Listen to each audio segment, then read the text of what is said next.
Heavy drinkers, alcoholics, have a very stressful life, in my opinion. I'm going to go back a lot of years now, not long after I divorced, and started dating this woman. I've got 2 daughters, so I've got a daughter, so that seemed to fit in quite well. She was quite a heavy drinker, and I wasn't really drinking anything at the time. I had a little bit of time off it. Unusual for me, but I had a bit of time off it. Anyway, it was suggested that we go from the northeast, I retired by then, to France in a gîte, little French cottage place thing. I thought, that's fair enough, we'll do that. And then she suggested we'll drive. I think we're going to drive all that way to the ferry port. Southampton, I think it was, where to go to, from the northeast. Bear in mind that I was sober, but I hadn't been driving long distance for a long time.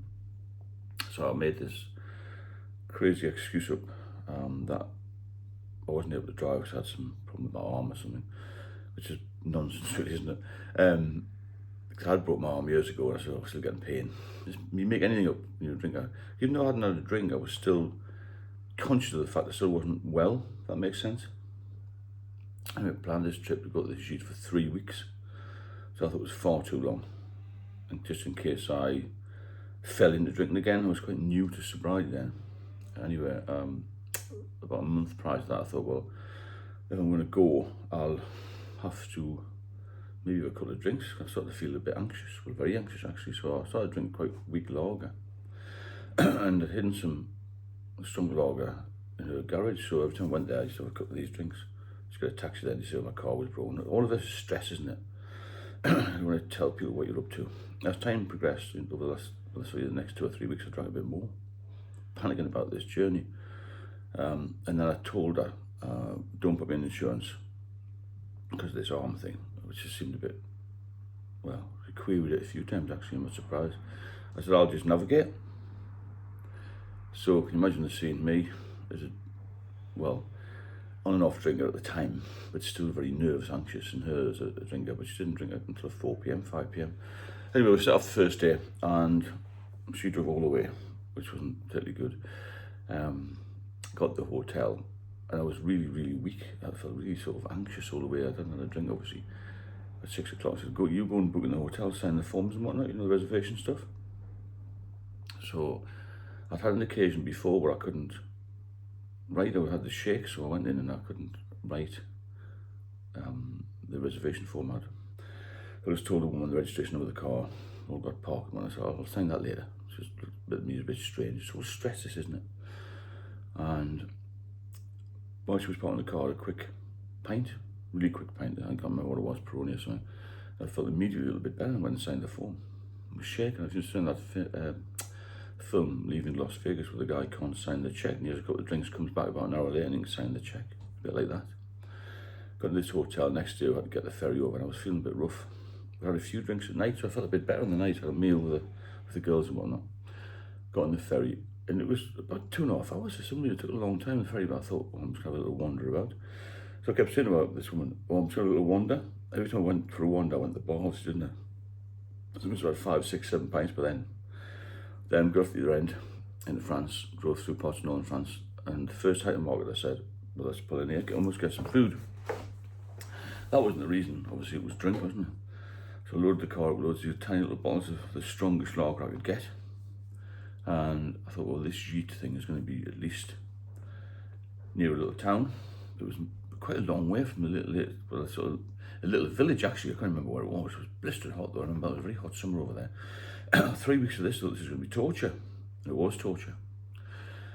So I loaded up with as much beer as I could get in, made an excuse, well, you know, it's going to be hot, and I did a few drinks and all that sort of kind of. But she was fortunate, it was a drinker, she bought loads of wine as well. So I thought, well, can I wait till 4 o'clock in the afternoon to drink? Which I couldn't, I had to keep sneaking a few in. First couple of days were okay. And it got to about the Saturday, and she mentioned the shops might be closed on a Sunday. We were going every day or so to get supplies, you see. And I thought, well, I must stack a few of these beers somewhere, you know, in the forest behind this gîte thing. In the middle of nowhere, really, this gîte. I didn't have farmer's field, I think it was a terrible holiday. Not my cup of tea. However, I started to sneak these beers and made a little hidey hole thing where I could get them in case the shops were closed. So on the Sunday, so let's go into town, get the supplies, and most everything was closed. Every single thing, so I'm panicking like hell. So I've got to get my mind off things. And I bought this massive paddling pool thing, the massive ones. And this is where the fantasy turns to reality. We couldn't pump it up because we were too drunk and all that sort of thing. It was just a total nightmare. So all this water all over the place, flooded the gîte. All these sort of things happened, fell out massively, and the girls weren't particularly happy. They did their own thing, but the whole holiday was just a disaster because we both drank, you see. And as time went on in that 3 weeks, I just wanted to get home. Because I could just go home. I thought feign illness and all this sort of thing. She sort of found out then I had a drink issue. I'd gone from being sober with maybe a few drinks to being full back on drinking again. So the relapse just catches up with you straight away, and the stress of it all.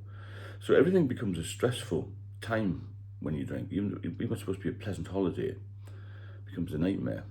And we had an awful time, mainly due to me. I mean, she could still drink. 4 p.m. at midnight she could drink. And she just, one of these drinkers who could cope. I couldn't cope. I was lost when I drank, completely lost. I'd be either sober or in a state of inebriation. I couldn't be halfway house. I couldn't have a couple of pints to go home, that sort of thing. But I knew that then, and I thought, well, everything I'm going to do was going to be spoiled by my drinking. So I came home, tried to get off it again, and I couldn't. I was on and off, and it's like a light switch. It would switch off for a while, and I'd get a bit down, a bit dark, I suppose. When the light's off, it's a good analogy, isn't it? And then as soon as the light was switched on again, I'd feel great. Back in the game again. This is the problem with relapse. And the whole thing with alcoholism is you never get any peace. It's constant stress. Even the most pleasant things are stressful. Going for a meal, I had to plan ahead. My parents would say, let's meet in the local pub, have a drink. And I used to get a taxi, say, my dad would say, why didn't you drive? Oh, I didn't feel like driving. He said, you've had a drink, haven't you? Constant questioning, constant interrogation, constant hassle, constant stress. It gets to you in the end, And people want to know, people want to help you, but a lot of people don't know how to help you, and the right advice, The right advice is to get to see somebody, you medic if you're dependent, and cut down. You can't just stop drinking because it's very, very dangerous. Because as you know, it can cause seizures and things.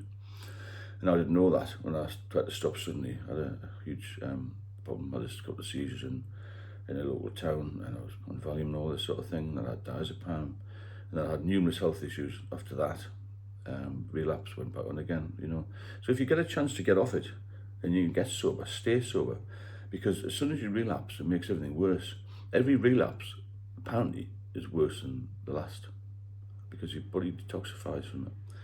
I think mentally as well, you feel guilt, you feel stressed about it, because even after a few years of not drinking,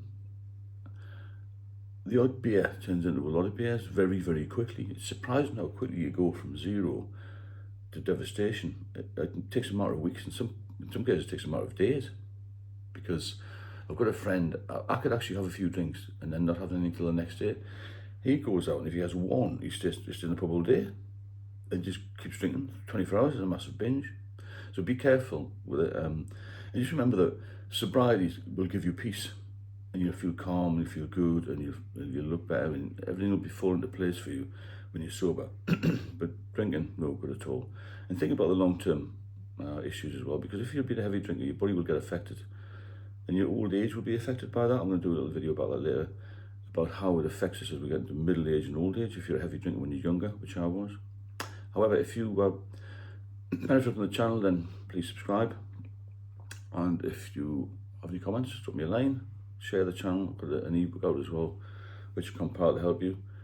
The link is in the description, and I'll speak to you all soon.